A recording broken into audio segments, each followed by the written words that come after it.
Bonjour, patriotes du Sénégal, dama ñëw pour defal leen un tout petit peu le point ci situation parrainage bi xam naa ne nag ñu bëri dañu xaw a réer jamono ji amuñu ay information lu ko waral parce que tout simplement lii yëpp ça tourne autour de candidature u benn personne benn nit kese kot te xam ngeen kan la donc état bi mu ngi def lépp lu mu mën ngir Ousmane Sonko bañ a bokk looloo waxal yu bëri yi nga xamante ne mooy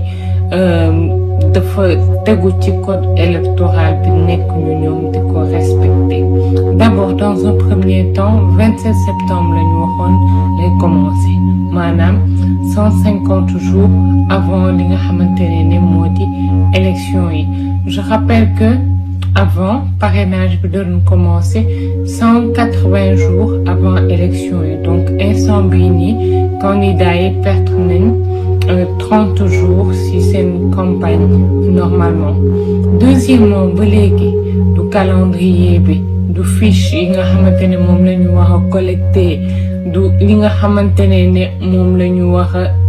def pour inscription yi jotuñu benn information amul benn réunion amul dara lu nekkul benn communiqué bu génn maa ngi siy ñëw. beneen bi moo di ci dialogue bi dañoo déggoo ñoom seen biir que ne léegi parrainage bi ñaari option la mën nañu def li nga xamante ne moo ni parrainage des élus maanaam député yeeg ñoom seen ou bien parrainage citoyen donc citoyen yi ngeen dem pour ñoom ñu voter leen. léegi nag ñi nga xamante ne moo di vote citoyen yi dañoo ne dafa war a nekk entre 6% ba 8% maximum ñi nga xamante ne moo di fichier électoral bi ñu war a voter donc nombre boobu ngay jël daal di koy multiplier par 6 diviser ko par 100 léegi loolu ku nekk ñii di ut parrainage citoyen nombre boobu lañu wax a am de parrain. léegi nag problème bi mooy fichier électoral bi ba léegi ñoom waxuñu nombre bi ñaata la. léegi nag direction générale des élections dañu génnee benn communiqué boo xamante ne ku ko lii xam ne lii Ousmane Sonko kese moo ko tax a jóg donc te communiqué boobu ñoom ñu ngi ko génnee à la veille de li nga xamante ne moo di parrainage yi ñu ko waroon commencé. communiqué bi mu ngi wax ne ñu ngi informer candidat à la candidature aux élections présidentielles yi te ñu jóge ci parti politique légalement constitué yi jóge tamit ci ay coalition de partis politiques wala mu nekk tamit ay personnes indépendantes maanaam benn nit boo xam ne bokk ci parti politique nga bëgg bokk ci élection yi. donc que ne instant bi ak disposition wu article L57 bu code électoral bi donc fiche de collecte parrainage yi format papier bi maanaam këyit bi ak format électronique bi bu ñuy def ci ordinateur yi wala tablette disponible na ci fële nga xamante ne moo di direction générale des élections ci cité police avenue Malick Sy. ñu ne séance de remise bi maanaam joxe bi ñuy joxe information yeeg fichier boobu noonu donc dañ koy organiser pour candidat à la candidature maanaam ñi candidaté pour mën a bokk ñi bëgg a ut parrainage pour mën a bokk ci élection yi. donc ñi bëgg a bokk wax nañu dem wala ñu yónnee seen mandataires yi le 29 septembre maanaam suba ëllëg 10 heures le matin ci salle de conférence su direction générale des élections bi. bon ñu ngi wax ne lan lañ ci jublu est-ce que dañoo bëgg bloquer nar a ñëw ne ñoom ay mandataires Ousmane Sonko lañ. depuis lors ñu ngi def tout certainement dañu jàpp ne bu ñu génnee lii dinañ bloquer visite yi pour que Ousmane Sonko bañ a signer ki nga xamante ne moo di mandataire bi mais ma avancé. donc ñu ne DGE bi directeur général des élections mu ngi fàttali mandataires yi que ne bu ñuy ñëw dañu wax àndaale benn lettre boo xamante ne candidat bi ci boppam désigné na kan mooy nekk candidat bi signé na ko. Donc loolu mooy ne pour ñu jox leen fiche de parrainage yi ñu ngi def tout pour que Ousmane Sonko bu mu mën a am li nga xamante ne moo di fiche de parrainage yi loolu rek la ci ki nga xamante ne moo di directeur des élections jublu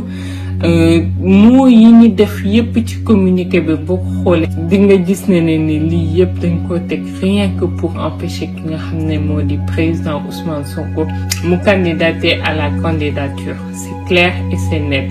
loolu nag moo waxal ki nga xamante ne moo di Amadou Ba mu daal def benn sortie ci réseaux sociaux yi mu ne leen membre de Pastef militant sympathisant def leen nang muñ leen ba suba vendredi 29 septembre inchallah di ngeen am information yépp ak li nga xam ne moo di nan lañu war a doxalee yépp ci mbirum parrainage yi mu ne jamono ji c'est vrai que c'est difficile ñu dalal leen c'est vrai que c'est difficile ñu wax leen ne xaar leen parce que da ngeen bëgg a dégg lu leer mais nag ñu ngi leen di xamal ne Pastef jël na li nga xam ne moo di disposition bi yépp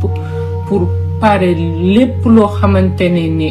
nguur gi ni régime bi ñu ngi koy def pour mën a tere Ousmane Sonko mu bañ a bokk pour que ñoom ñu mën a contrer loolu donc bu leen tiit ci benn nouvelle bu ngeen nar a yëg suba wala sax jour yi ci topp peu importe information bi ngeen nar a yëg na ngeen garder seen calme ngeen serein ngeen gëm yàlla ngeen def ndànk te ngeen wóolu ñi nga xamante ne ñoo ŋànk parti bii di Pastef parce que ñoom dinañ leen woon yoon yi dinañ utiliser moyens yu ñu war a utiliser yépp pour garantir candidature wu président Ousmane Sonko te dinañ leen aussi wax nan lañuy def pour collecter li nga xam ne moo di parrainage. donc nee na ngir yàlla multiplier leen pexe yi nguur gi di def par zéro ak seen presse lépp lu ngeen dégg tax leen bu leen nangoo dégg dara parce que Pastef préparé na lépp xalaat na lépp anticiper na lépp lu ngeen xalaatul sax ñoom xalaat nañ ko te solution yiñ ci war a apporter dinañ ko apporter donc bu ngeen tëddee na ngeen nelaw damay jottali rek donc loolu lañu wax donc jàpp leen ne bëgguma trop analyser parce que peut-être dafay andi ay polémique mën ngaa wax yow ci li nga xam ci information yi nga am wala nga wax tamit ci sa xalaat bu gàtt keneen du gisee noonu donc man dinaa yem ci jox leen information yi après ku nekk nga interpréter nu la neexee foog naa loolu mooy gën a simple